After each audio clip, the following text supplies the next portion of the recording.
Well, good evening, ladies and gentlemen, and welcome to the Victory Theater Bare Bones production of Backstory, an evening of true stories, poetry, and flights of fancy.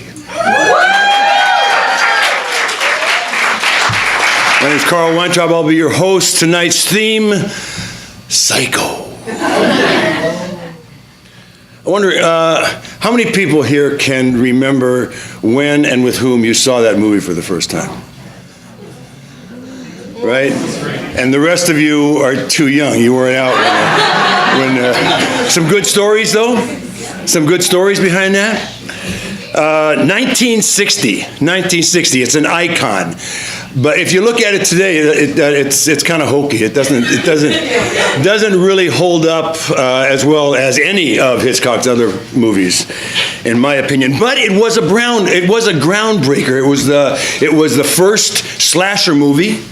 The first movie that showed a man and a woman in bed together, or a woman in her bra, for that matter. The first movie that killed its protagonist at the beginning of the movie. We all thought that was Game of Thrones, but no. It was Hitchcock pushing the envelope, as artists aspire to do. I don't like horror movies. Just not my cup of blood. But Stephen King's It is making box office records right now, breaking box office records right now, Guillermo, God, I love his name, and I never say it right. Guillermo del Toro creates horror with the art of a Hieronymus Bosch. And we'll hear a story later on from an artist who actually makes a living making these kind of movies and approaches it with just as much commitment to art as Hitchcock did. I think the horror conundrum kind of boils down to the old art-life conundrum, and which imitates which. Art is supposed to turn a mirror on life. Horror reflects the very dark underbelly of our collective unconscious. But when life imitates art, it can get kind of weird.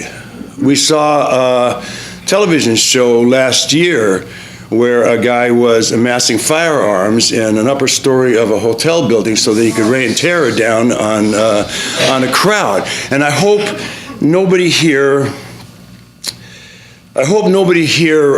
believes that Stephen Paddock is a reflection of that show. That show, and what show was it? I don't want to talk about that right now. I don't want to talk about it. I just think that show and other art like it are reflections of something that's already out there, already exists out there. Now, and you could argue that this type of art perpetuates and feeds back into the evil that exists out there, and you'd probably win that argument. But it also brings that darkness out into the light. Keeping that darkness inside can fester and corrupt. And you can argue that it isn't art. You can argue that it's just merchandising targeted at our baser elements, just a crass way to make a buck. And I'm sure that's true on a lot of levels. But still, there's a lot of people that want to see this shit. And 99.999% of them are not evil people. They're just looking for a release from the tensions and the monotonies of life. Life is where evil exists. Life is where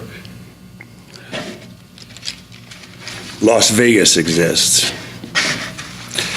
I think the first time, I'd rather see the reflection. That's the point, right?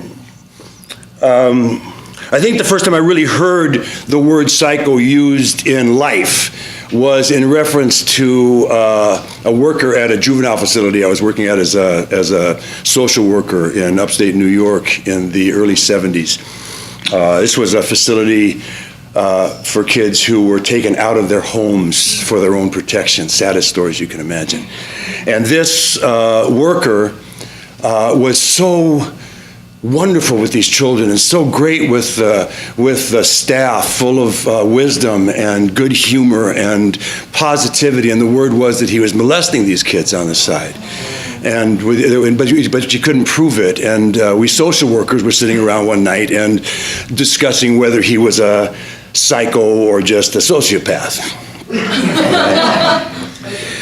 See, there weren't any movies or TV shows out there in those days about that kind of horror. But there are now. There's a lot of them. Art reflecting life. Reflections shed light on darkness, bring it out into the open where we can see it and we can do something about it, and we do a whole lot better than we social workers could back then. I was 14 when I saw Psycho for the first time at the drive-in with my junior high school drama teacher. He took a carload of us. Seems pretty inappropriate now, right?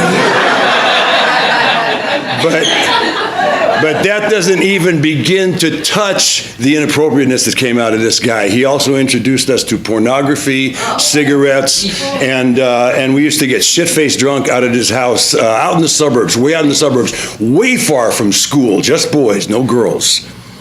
But all that seemed sane, even sanctuary to me back then compared to what was going on in my own home, where my father was bipolar to a psychotic degree, getting fired from his jobs, getting busted by the police, bringing vagrants home, cheating on my mother and finding a reason to beat on me every day. So, yeah, I'd rather see the movie.